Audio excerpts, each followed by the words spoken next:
No, the game is afoot. Not a word. Into your clothes and come.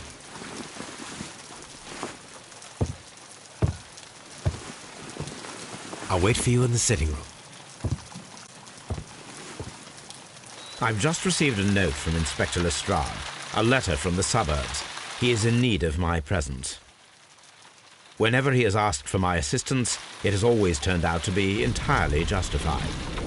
I fancy that every one of his cases has found its way into your collection. Yes, they all seem worthy of... However, I regret your fatal habit of looking at everything from thick exercise. Oh, Holmes, you... I beg your pardon, I digress. It would be much better to examine this letter than to try to convince you.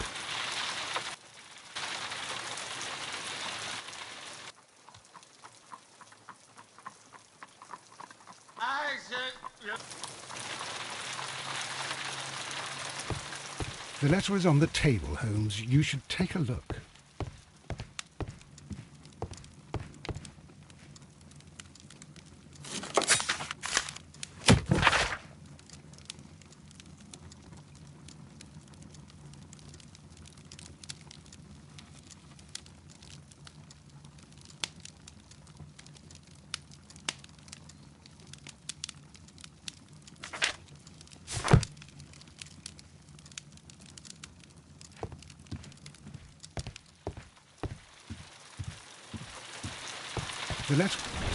I agree with you, Toby, that Watson's shoe is preferable to Mrs. Hudson's cold cuts.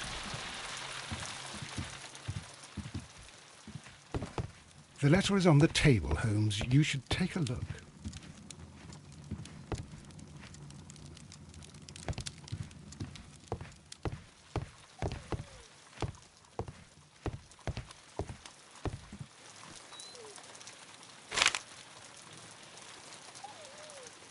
I can tell from Lestrade's handwriting that he was in a hurry when he wrote this letter.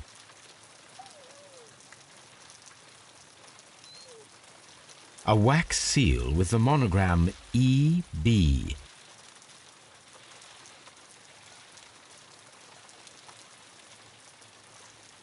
The Brackenstall family coat of arms.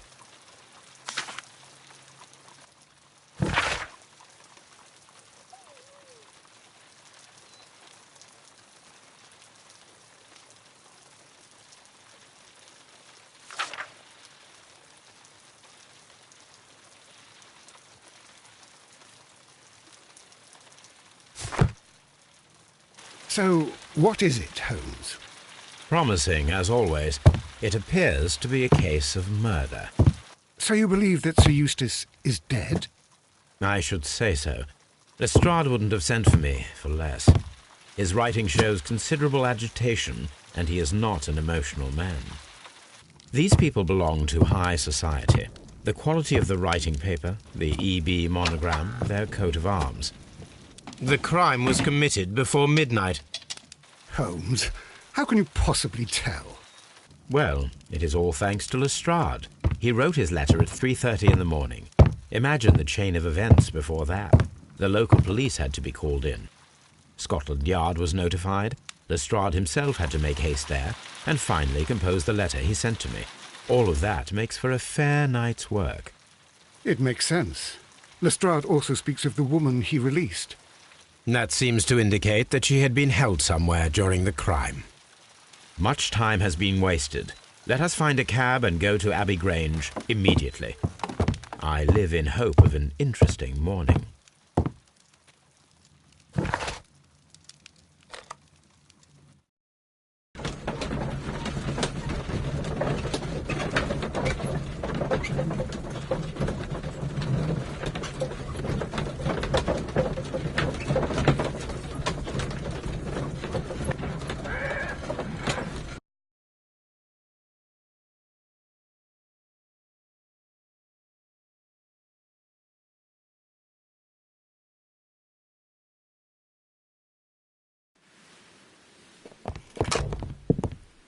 Ah, Mr. Holmes and Dr. Watson, here you are.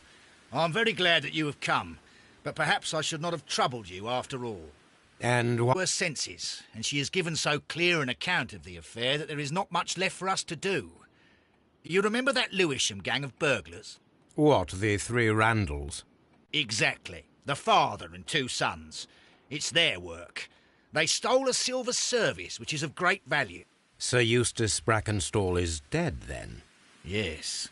His head was knocked in with his own poker. A violent act of aggression. Yes, the poor lady. She has had a most dreadful experience. She was assaulted and tied to a chair. But I think that you would best see her and hear her account of the facts. She's in the morning room with her maid, Teresa Wright. Where is the body of the deceased? In the dining room. We haven't touched anything. All right, I'm going to examine it. Very good, Watson.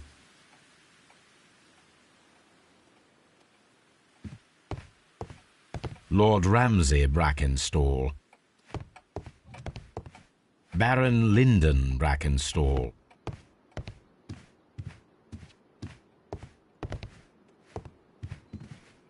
Lady Brackenstall awaits you in the morning room.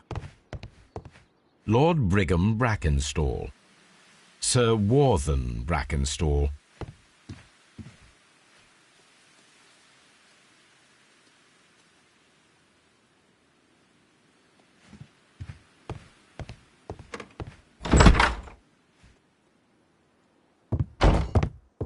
Ladies, allow me to introduce myself. My name is Sherlock Holmes. I'm assisting Inspector Lestrade in this investigation. Mr. Holmes, I am the wife of Sir Eustace Brackenstall. We were married only a year ago. I am sorry for your loss.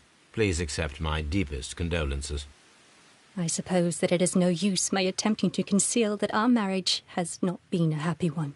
I fear that all would tell you that, even if I were to attempt to deny it.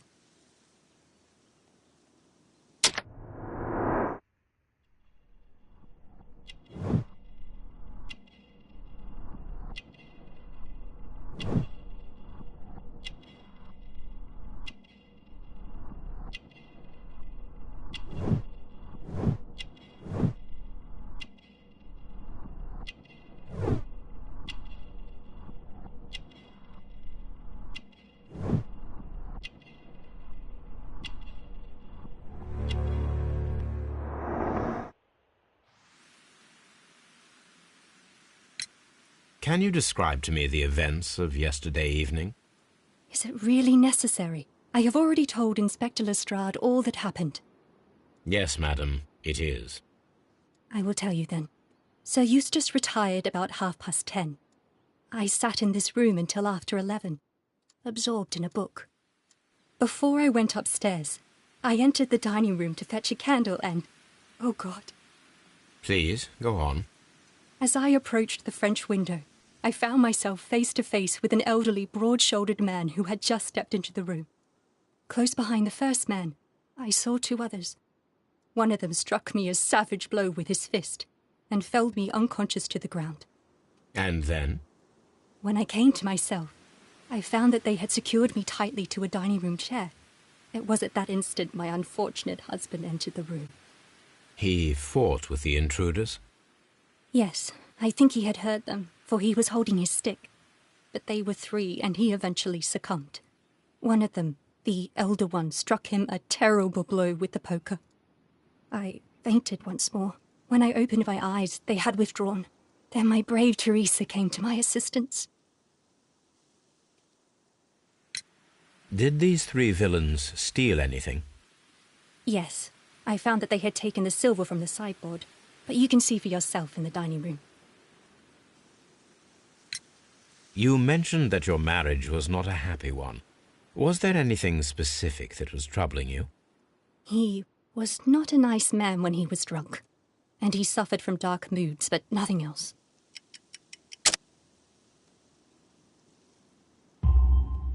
The bruises on your hands are at least 1 week old. Your husband caused those bruises? Oh, do you... Yes, he did.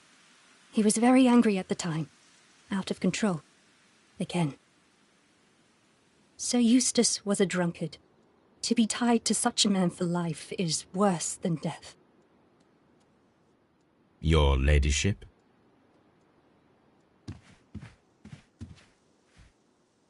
Teresa, I would like to hear your testimony. Certainly, sir.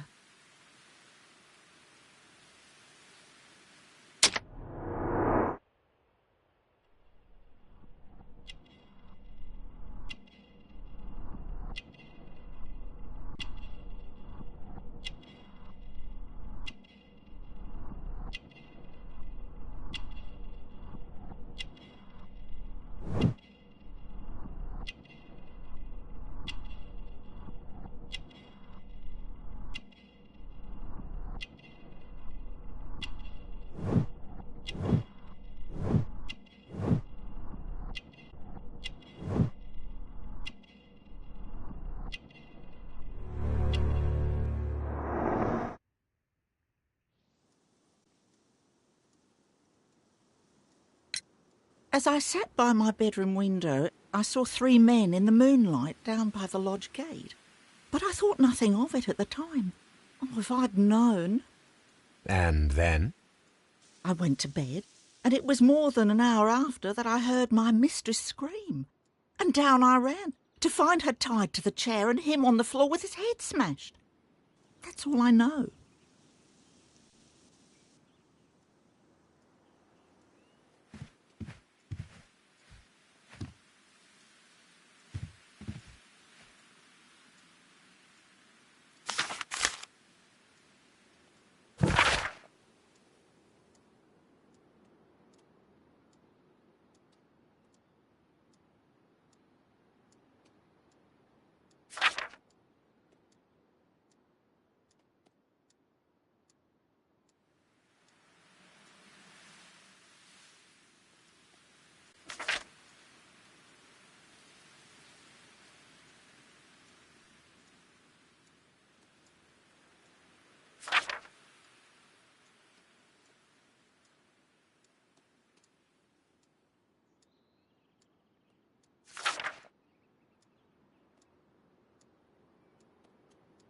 The description of the Randall gang provided by Lady Brackenstall is identical to the one in the Times article.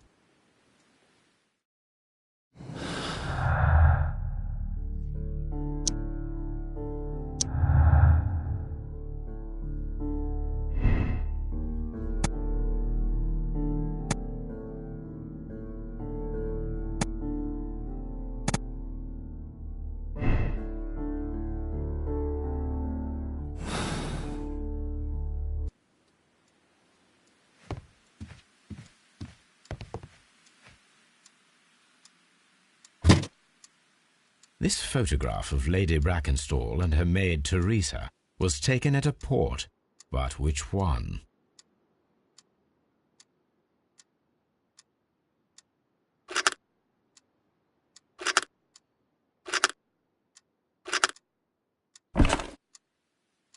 So the lady and her maid came from Australia a year and a half ago on this ship.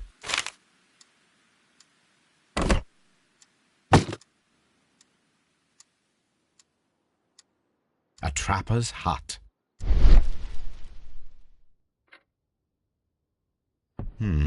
These scratches are most definitely made by the picture frame. This is Sir Eustace's safe. There may be something important inside. I must ask Lady Brackenstall to open it.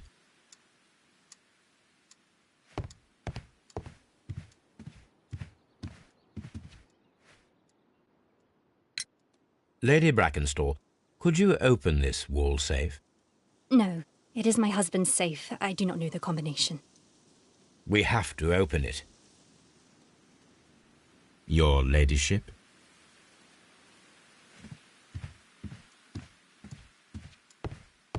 Let us try to open this safe. This safe can be cracked. I only have to pay attention. The dial will vibrate when it is set to the correct number.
Antique coins, possibly of value, but they're scattered without care. Antique. It is common practice to keep one's valuables in a safe behind a painting. It should not really pose a challenge for a criminal.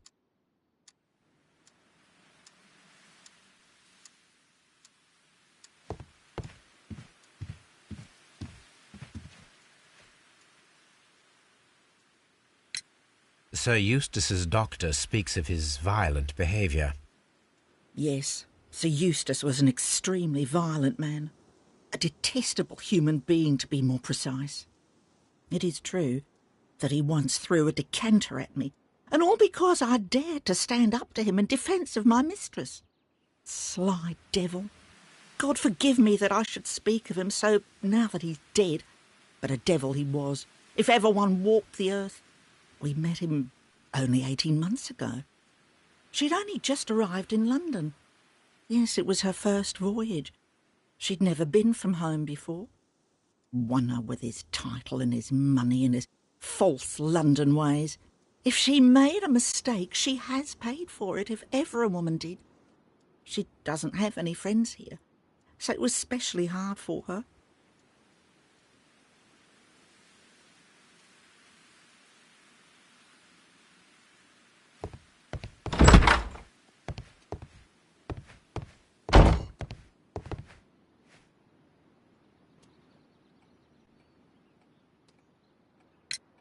What do you know about Sir Eustace, Inspector? What was his reputation? A charming man when sober, but an absolute demon when he was drunk. In such moments he was apparently capable of anything. Why, once he splashed fuel on Lady Brackenstall's dog and set it alight. Another day he threw a decanter of wine at Miss Wright's head. The alcohol seemed to madden him. To the point that we were forced to intervene several times to avoid a scandal.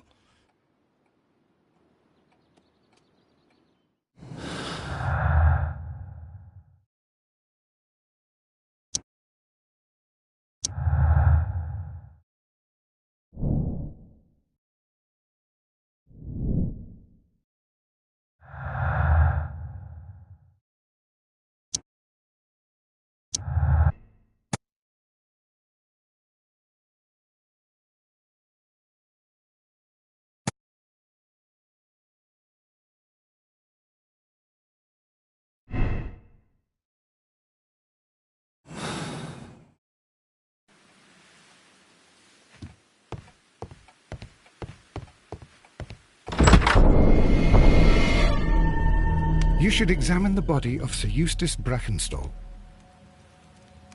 So, Watson, what have you learned from examining Sir Eustace's body?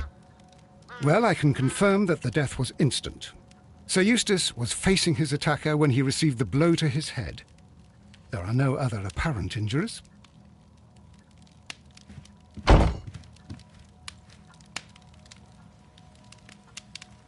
That must be the murder weapon.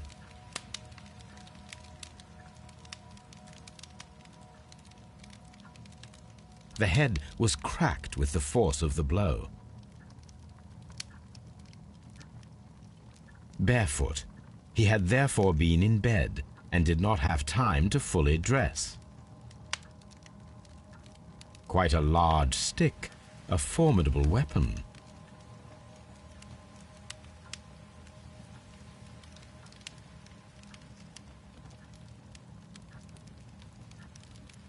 It is covered in blood.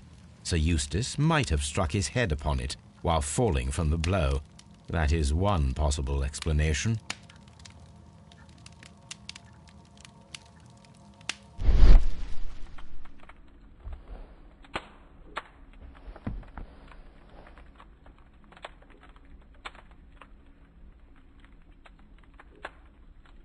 It appears that the bell rope was cut by someone taller than me. A fur trader's cabin.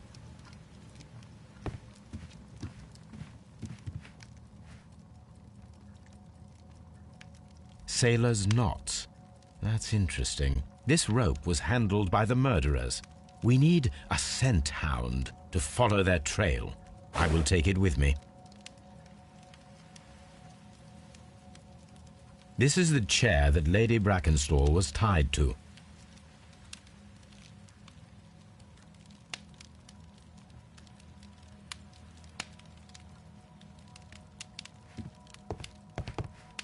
The hunting scene.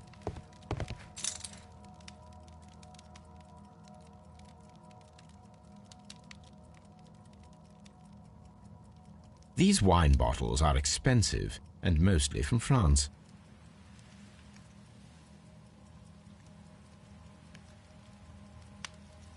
An empty silverware box. It appears that the intruders have stolen the contents.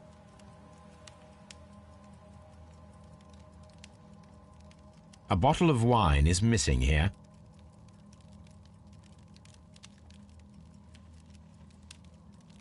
This candlestick is valuable. It is interesting that it was not also stolen. The criminals did not thoroughly ransack the house. They only took a little silverware.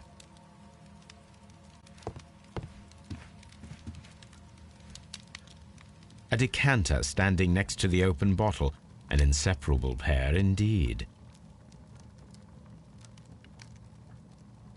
Chateau Calon-Ségur, French wine, Grand Cru.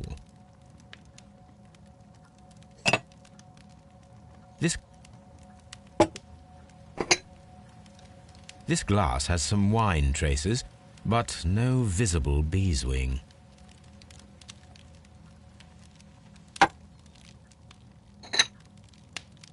There is beeswing at the bottom, as if the wine had not been decanted before being poured.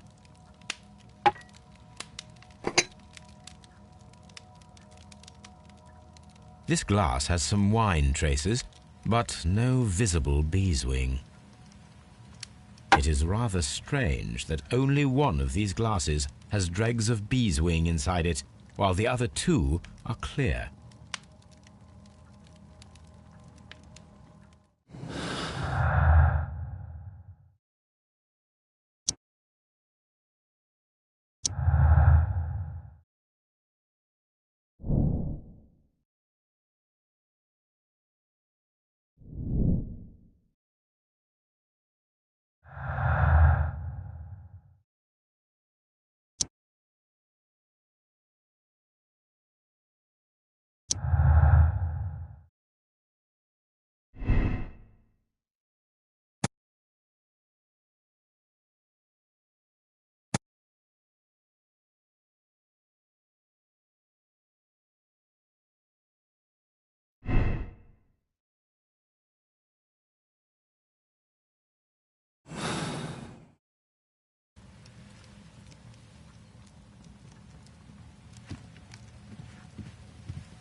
Come on, Toby. We need the best nose in the British Empire on this case.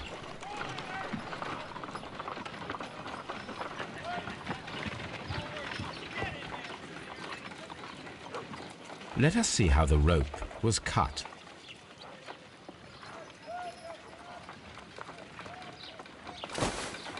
The fibers at the end of the rope are smoothly cut.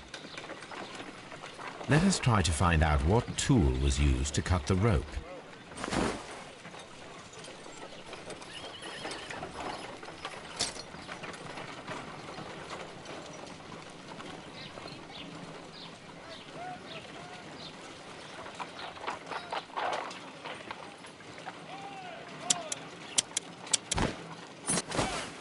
The fibres from this cut appear to be different.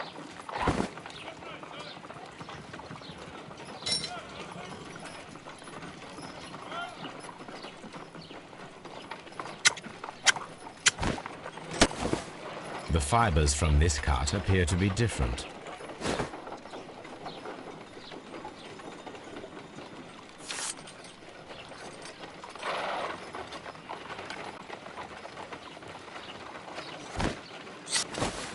If I cut the rope with a knife, it matches the original.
Search, Toby.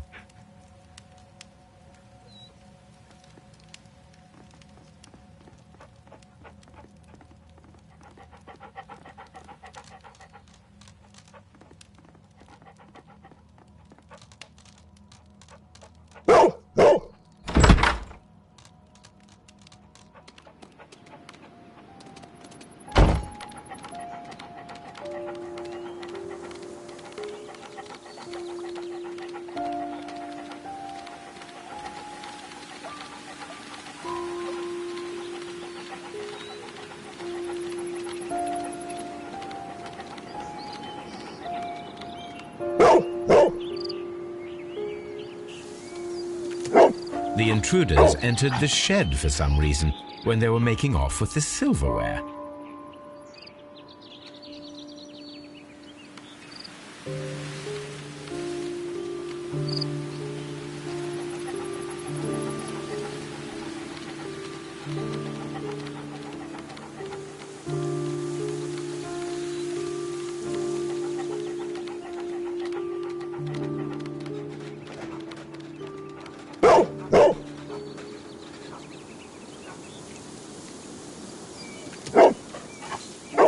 The scent leads to the well. I should check it.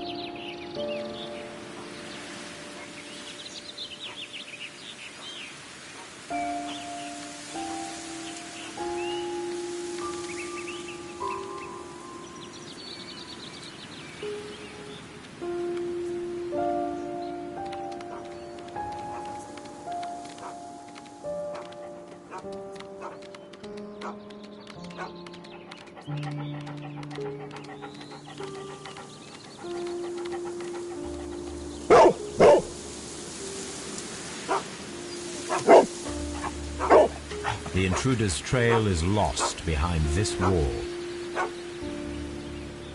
The criminals left the house through the French window. They walked to the shed, then across to the well, before fleeing by climbing over the wall. I wonder why they chose such a winding route.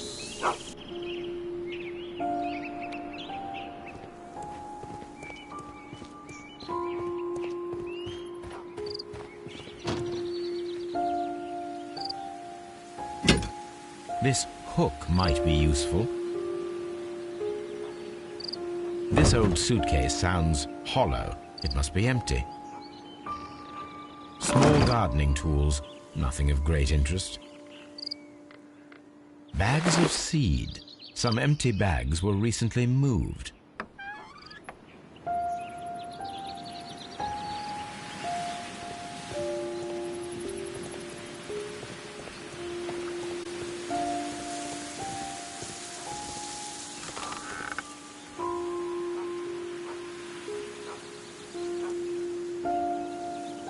There's something glittering at the bottom there, but how can I reach it?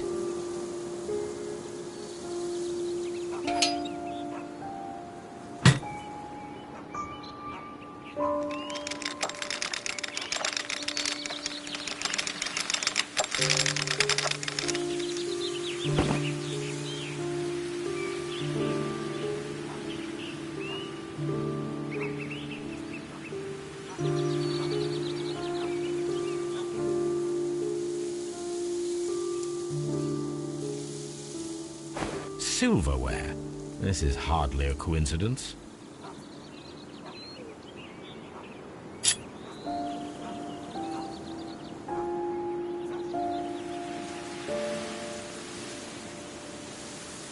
The Brackenstall coat of arms. It appears that we have found the stolen silverware.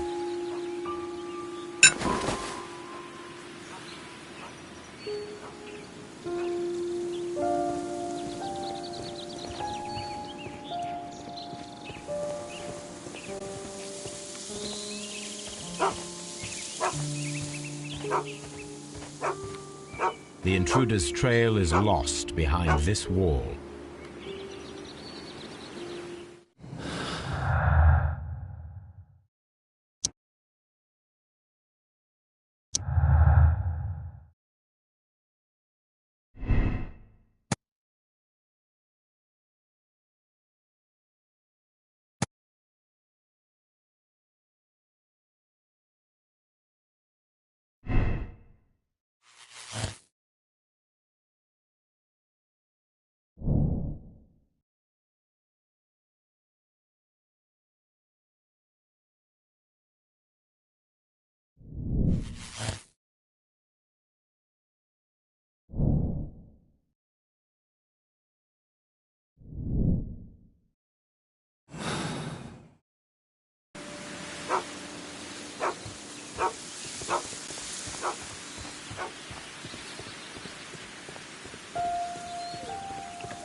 Inspector, I have recovered the stolen silverware.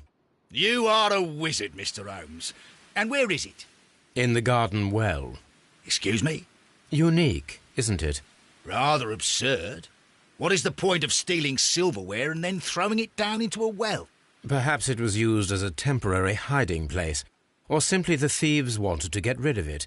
It is up to us to solve this mystery.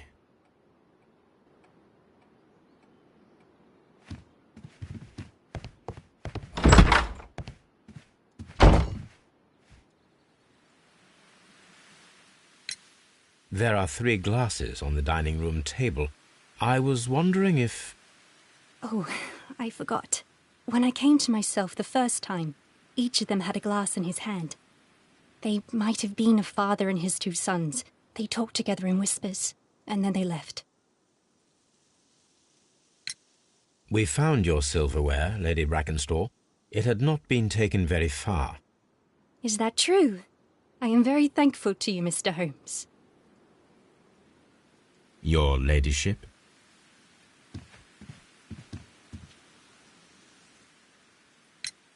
We found your mistress's silverware. Oh, that's good news. You really are as clever as they say.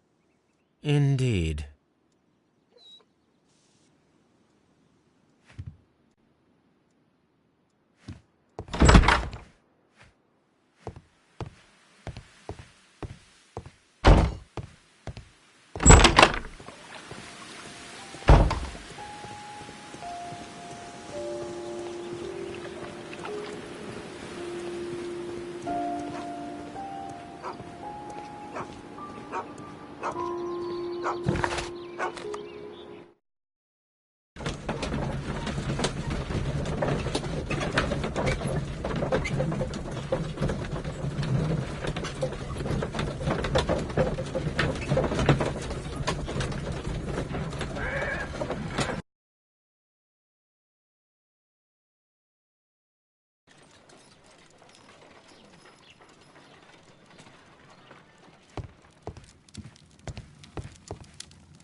Here it is.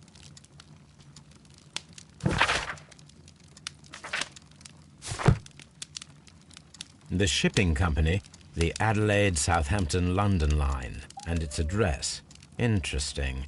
It must be the place where they keep the records, including the one for the crew of the Rock of Gibraltar. I think that if you pretend you're from Scotland Yard, they'll give it to you without any problems. But I have another solution. I'll call in the specialist.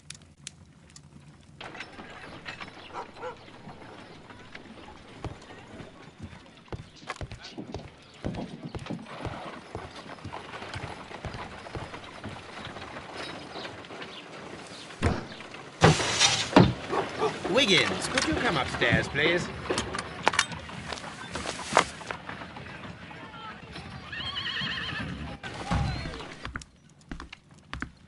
At your service, Mr. Holmes. I need a register, my young friend. If you could borrow it, there will be half a guinea for every one of you. I need the crew list of the Rock of Gibraltar in 1893 and their current employment. I'm straight on it, Mr. Holmes. Do you really think they'll find it, Holmes?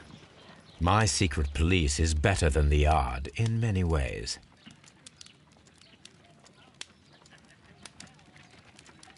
Here it is, Mr. Holmes. But we can't take it back. It's too risky. Put it on the table. I'll take care of it. Good work, young Wiggins.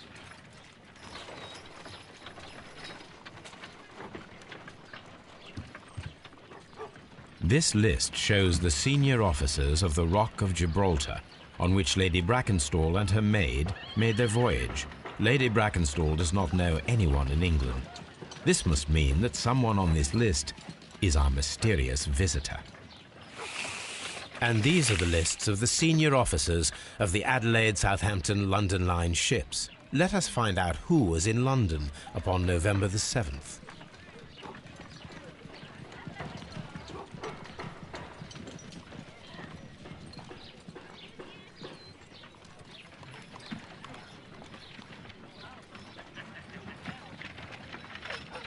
This officer is still at sea, therefore he cannot be involved.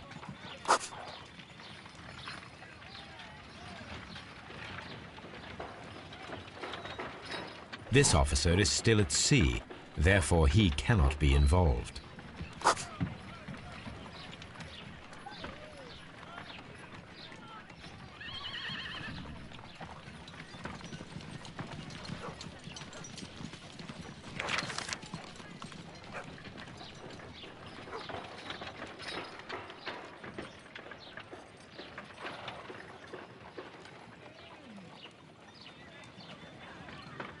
I do not think that this sailor has any connection to the case.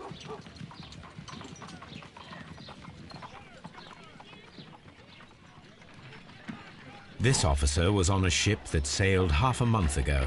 He wasn't in London at the time of the crime. This officer was on a ship that sailed half a month ago. He wasn't in London at the time of the crime.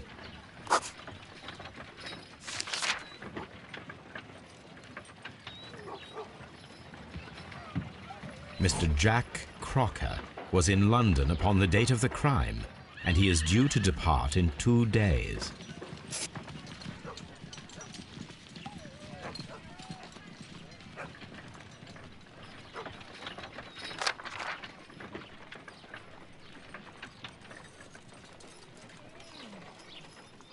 This officer is still at sea, therefore he cannot be involved.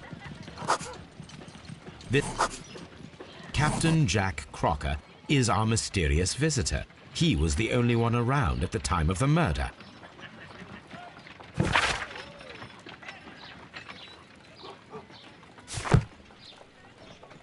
This Crocker, do you think... It would be interesting to meet him.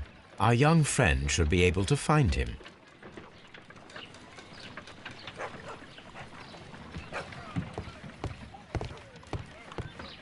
Wiggins, could you find a way to bring this Captain Crocker here to us?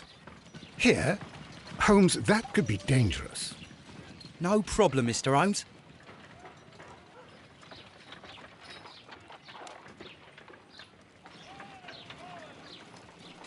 Mr. Holmes, I was informed that you were looking for me, and I'd like to know why. Yes, it is important that we talk. You will soon understand why.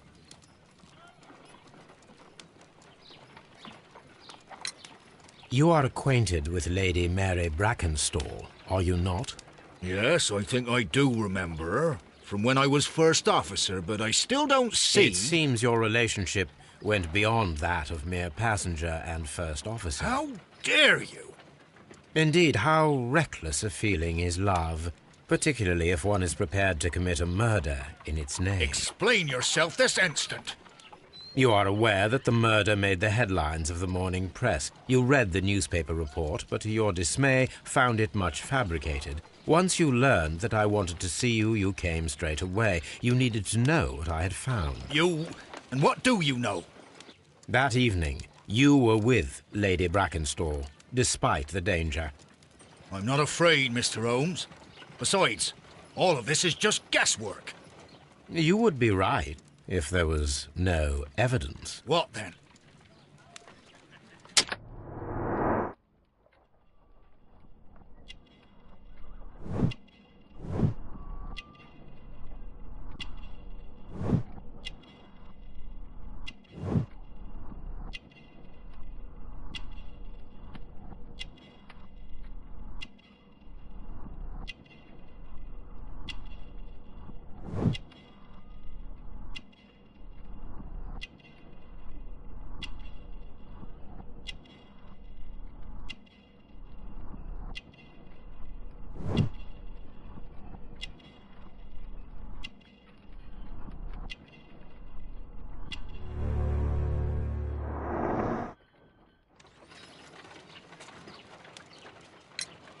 Lady Brackenstall was tied to a chair on the night of the murder. And it was you who tied her up. You call that evidence?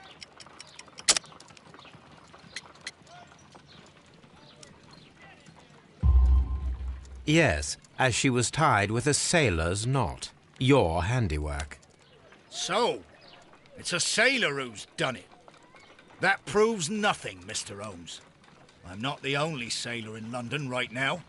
Your theory is flawed anyway. On the night of the murder, I was aboard the Sharp. I was supervising the repair of a porthole. At night? It was an emergency. There was a leak. You can ask the ship's carpenter. He can confirm. I'm sure that he can. Perfect. In that case, we have nothing more to talk about. Good evening, gentlemen. Holmes, what should we do now? Would you like to check his alibi? No. There is no doubt that these men will testify in his favor, and there will be no way to check. So, what then? So, we must work with what we have. We have all the puzzle pieces. Now I understand why you dissected the bell rope.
Wiggins, could you ask Mr. Crocker to come here again, please?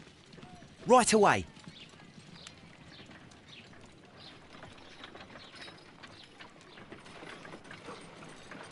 Why did you make me come here again, Mr. Holmes? It is over. I know that it was you who killed Sir Eustace Brackenstall. What? I know because of the height at which the rope was cut. The knife used was a sea knife. The knots were sailor's knots, and not least the sheer force that was put behind the killing blow. And because you are the only one who knows Lady Mary Brackenstall in London. And because you love her. It's true. It is time for you to tell us the whole truth. I admit that I loved Mary madly from the first day that I met her.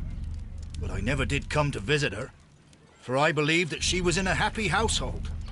When I talked to her maid, who told me everything, I was insane with rage. I was due to set sail for 6 months away. I wanted only to see her again. But it turned into a damnable nightmare when he barged in. He dared raise his hand to her. He was not even worthy of licking her boots. Oh, I regret nothing. I admit I killed the monster out of love for her. She will forgive me if she is able. Lady Brackenstall already forgave you. She said nothing. Mary. But that makes her an accomplice as well as her maid. It places her in danger yet again. Mr. Holmes. You would not have managed to protect her. Till I die, do you hear me? Here is a letter that sets everything clear, and it is the one that should be disclosed to the police. I am the only culprit. Mary had nothing to do with it. Now it is time to end this.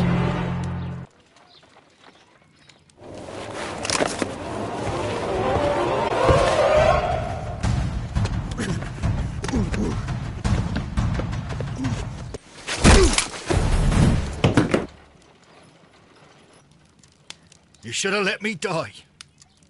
How can I live if Mary suffers? I am sorry, Captain Crocker, but there has been quite enough death in this case. Inspector, I give you Sir Eustace's killer. He tried his best to perform his own justice. Well, I'm not surprised. Yes, it was me. I confess. Here is a piece of evidence that can be used in court. Perfect. A case that went smoothly for once.